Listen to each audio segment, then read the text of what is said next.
नमस्कार, सुनो इंडिया में आपका बहुत बहुत स्वागत है। मैं हूं आंचल आनंद।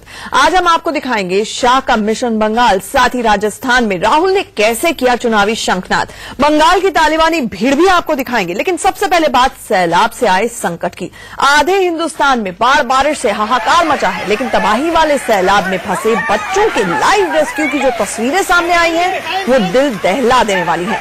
केरल में प्रचंड बारिश के बाद बाढ़ में फंसे बच्चों को कैसे लोगों ने रेस्क्यू करके बचाया, सबसे पहले आप वो देखिए। ये तस्वीरें केरल के वायनाड की है, जहां पर भारी बारिश से जनजीवन अस्त व्यस्त है।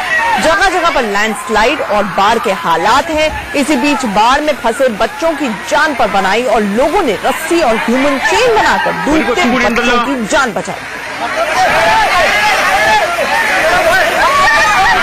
ये तस्वीरें वायनाड की हैं। आप देखिए कि कैसे ह्यूमन चेन बनाकर इन बच्चों का रेस्क्यू ऑपरेशन किया गया। कितनी सूझबूझ से जो यहाँ की जनता थी वो पेश आई। बनिस्बत इसके की अथॉरिटीज आती, प्रशासन आता, लेकिन उससे पहले ही इन मासूम बच्चों को बचाने के लिए ह्यूमन चेन बनाई गई और बाढ़ से बच्चों को निकाला गया।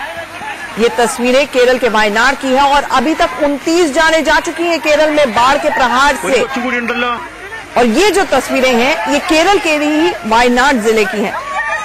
लगातार आधे से ज्यादा केरल जो बाढ़ की इस वक्त चपेट में है, वहां पर 50,000 से ज्यादा लोग प्रभावित हुए हैं, जिन्हें घर बार छोड़ना पड़ा है अपना, उन्हें रिहैबिलिटेट किया जा रहा है। लेकिन ये जो तस्वीरें आई हैं ये वाकई दिल दहला देने वाली है।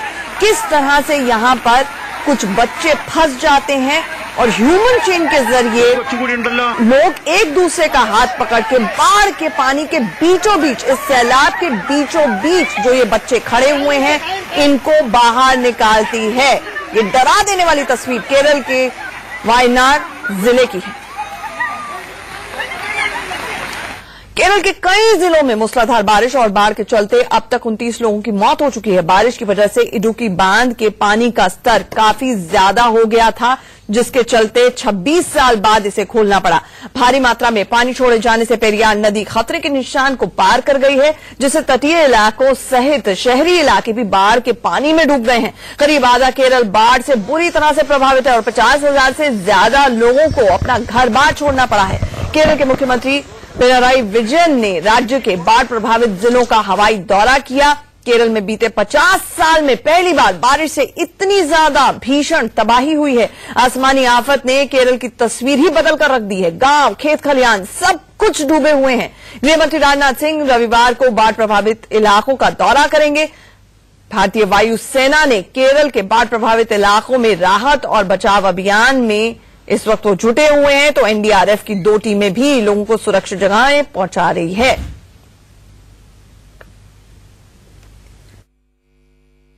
केरला में बाढ़ की स्थिति क्या है, इस मुद्दे पर बातचीत करने के लिए हमारे साथ एनडीआरएफ के डीजी संजय कुमार जी हैं। संजय कुमार जी, किस तरह की स्थिति है केरला में?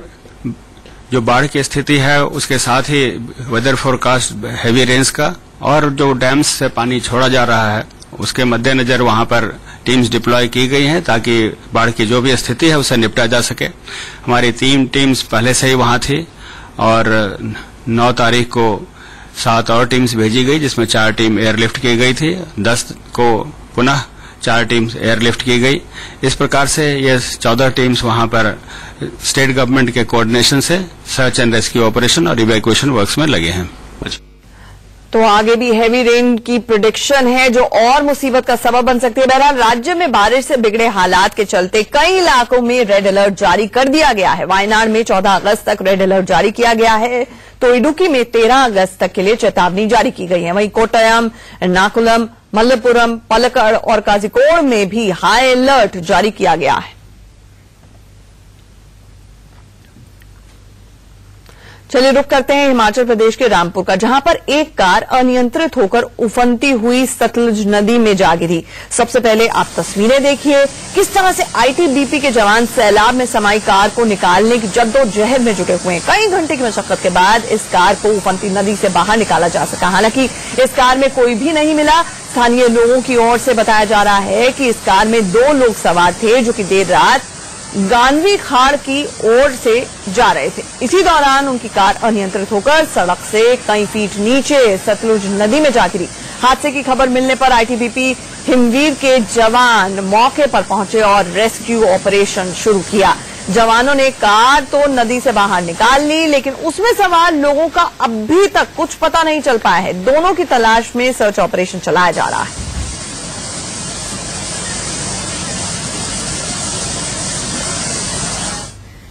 और अब बात भीड़ के तालिबानी इंसाफ की। पश्चिम बंगाल के बीरभूम में लोग एक शख्स पर जानवरों की तरह टूट पड़े और लात घूसे और थप्पड़ों से जमकर पिटाई शुरू कर दी। इस शख्स पर एक महिला से लूटपाट और उसे अगवा करने का आरोप है, लेकिन वक्त रहते लोगों ने महिला को बचा लिया। जिस शख्स की लोगों ने बेरहमी से पिटाई की, दरअसल वो महिला का पूर्व पति ही था, जो कि 4 साल पहले उससे तलाक ले चुका था। पीड़ित महिला एक नर्सिंग होम में काम करती है और जब वो अपने काम पर जा रही थी, तभी रास्ते में 4 बदमाशों ने लिफ्ट देने के बहाने उसे गाड़ी में बैठा लिया। बदमाशों के साथ एक महिला भी शामिल थी, जिसने रजिया के ऊपर धारदार हथियार से हमला करने की कोशिश की। महिला अपनी जान बचाने के लिए चीखने चिल्लाने लगी। इसके बाद स्थानीय लोगों ने आरोपी को पकड़कर उसकी पिटाई शुरू कर दी और पुलिस के हवाले कर दिया।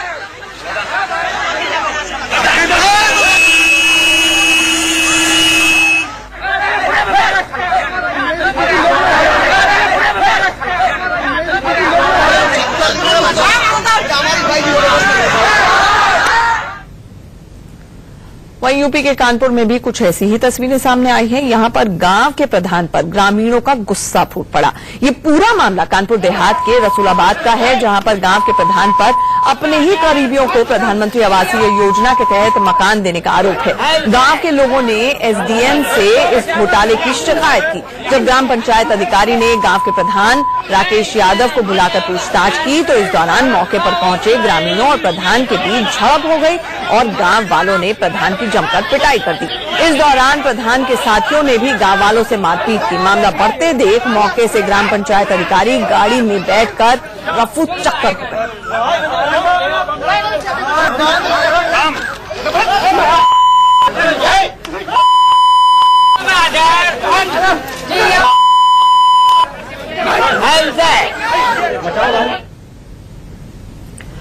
चलिए अब आपको दिखाते हैं कैसे एक पुलिसकर्मी देवदूत बनकर आया और महिला की जान बचा ली। देखिए, महिला जैसे ही ट्रेन में चढ़ने की कोशिश करती है, उसका पैर फिसल जाता है और वो ट्रेन और प्लेटफॉर्म के बीचों बीच फंस जाती है।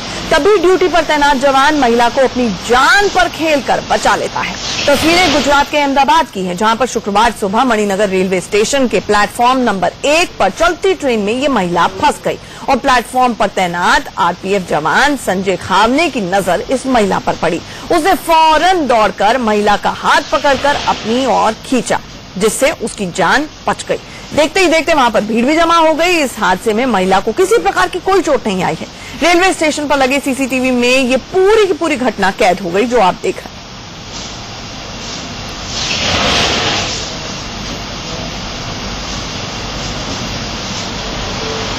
तो देखिए इस पुलिस वाले की सूझबूझ, जिसने तुरंत इस महिला को बचा लिया। कुछ क्षणों की भी देरी होती तो ये महिला कट जाती, इसकी जान तक नहीं बच पाती। और यही अचंभे की बात भी है और अच्छी बात है कि इस महिला को ज्यादा चोटें भी नहीं आई।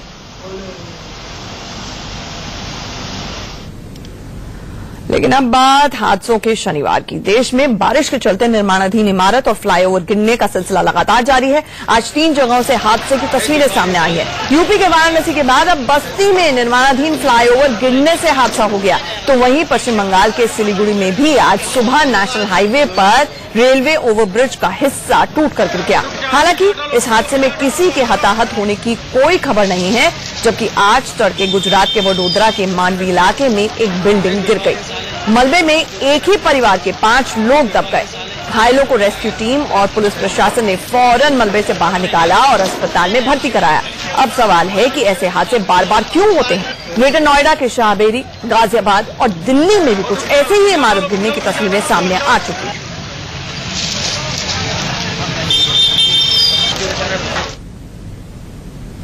अब बात यूपी की धमकीबाज मंत्री साहिबा की। योगी सरकार में राज्य मंत्री गुलाब देवी ने संभल में एक सभा के दौरान मंच से ग्राम प्रधान और राशन डीलर के खिलाफ मोर्चा खोलते हुए उन्हें चोर तक बता डाला। इसके साथ ही गांव में विकास न कराने पर प्रधान के खिलाफ जांच कराकर जिंदगी भर जेल कटवाने की धमकी दे डाली। गुलाब देवी अपनी बेटी साक्षी सिंह को जिला पंचायत सदस्य के चुनाव में वोट देने के लिए सभा को संबोधित कर रही थी। ये कोई एमएलए का चुनाव नहीं, ये ऐसा चुनाव नहीं है जिससे कि कोई मुलायम सिंह या मायावती मुख्यमंत्री बन रहे। ये तुम्हारे विकास का चुनाव है, ये तुम्हारे साथ जो अन्याय हो रहा है उसका चुनाव है। घेराबंदी कर रहे हैं, ये घेराबंदी कर रहे हैं और ये प्रधान या तो अपनी औकात में आ जाए और नहीं तो जिंदगी में जेल में रहेगा। तो धमकी देकर यहां बात करते हैं बीजेपी अध्यक्ष अमित शाह के मिशन बंगाल की। सभी राज्यों को साधने की कोशिश में अलग अलग राज्यों का दौरा कर रहे पार्टी अध्यक्ष अमित शाह अब पश्चिम बंगाल में कमल खिलाने की कोशिशों में जुटे हैं। इसी कड़ी में शाह ने कोलकाता में एक रैली कर धुर विरोधी ममता बनर्जी के गढ़ में सेंध लगाने की कोशिश की। बीजेपी युवा मोर्चा की युवा स्वाभिमान सभा में अमित शाह ममता बनर्जी पर जमकर बरसे। उन्होंने एनआरसी के बहाने ममता पर जमकर वार किए। पूरे दिल्ली में एनआरसी का विरोध करने का काम किया। ममता दीदी, एनआरसी आपके रोके से नहीं रुके। जब से ममता दी आई है, नारदा, शारदा, रोजवेली, सिंडिकेट का भ्रष्टाचार, भतीजे का भ्रष्टाचार का एक सीरीज ममता दी ने चला। अमित शाह ने आरोप लगाया कि ममता सरकार ने उनकी इस रैली को रोकने की पुरजोर कोशिश की। उनकी अपील जनता तक न पहुंचे, इसलिए सारे बांग्ला चैनलों को बंद कर दिया गया, लेकिन वो टीएमसी को 2019 में बंगाल से उखाड़ फेंकी। आज उन्होंने चैनल बंद कर दिए। मेरी आवाज बंगाल की जनता तक न पहुंचे, इसकी व्यवस्था करी। मगर मुझे मेरे कार्यकर्ताओं पर भरोसा है कि भारतीय जनता पार्टी के कार्यकर्ताओं की जो फौज है, ममता जी गांव-गांव, गली-गली, घर-घर जाएगी और आपके कारनामे बंगाल की जनता तक पहुंचाएगी।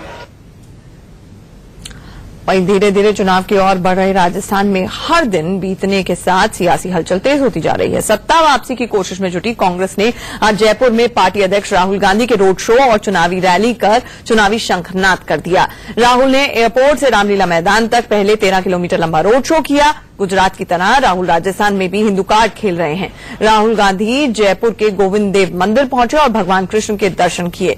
रामलीला मैदान में राहुल केंद्र की मोदी और राज्य की वसुंधरा सरकार पर भी जमकर बरसे। जब 56 इंच की छाती के सामने पार्लियामेंट में राफेल हवाई जहाज की बात उठती है, जब उनके सामने भ्रष्टाचार के सवाल पूछे जाते हैं, तो 1.5 घंटे के भाषण में राफेल हवाई जहाज के बारे में उनके मित्र, बिजनेसमैन मित्र के बारे में या मेरे सवालों के जवाब को 1 मिनट भी नहीं दिया। वैसे ही हम ये गब्बर सिंह टैक्स है, इसको बदल के जीएसटी आपको देंगे। ये जो आपके ऊपर टैक्स वाले खोल रखे हैं इन्होंने, जो टैक्स वाले आपको तंग करते हैं, जो 5 अलग अलग लेवल्स का जीएसटी बना रखा है, कांग्रेस पार्टी आपको 1 लेवल की जीएसटी देगी। राजस्थान की मुख्यमंत्री वसुंधरा राजे इस समय गौरव यात्रा पर निकली हुई हैं। वसुंधरा बीजेपी से नाराज चल रहे राजपूत समुदाय को मनाने की कोशिशों में जुटी हैं। राहुल के इस रोड शो और रैली को वसुंधरा की गौरव यात्रा का जवाब माना जा रहा है। और फिलहाल सुनो इंडिया में मेरे साथ इतना ही। बने रहिए हमारे साथ, खबरों का सिलसिला जारी है।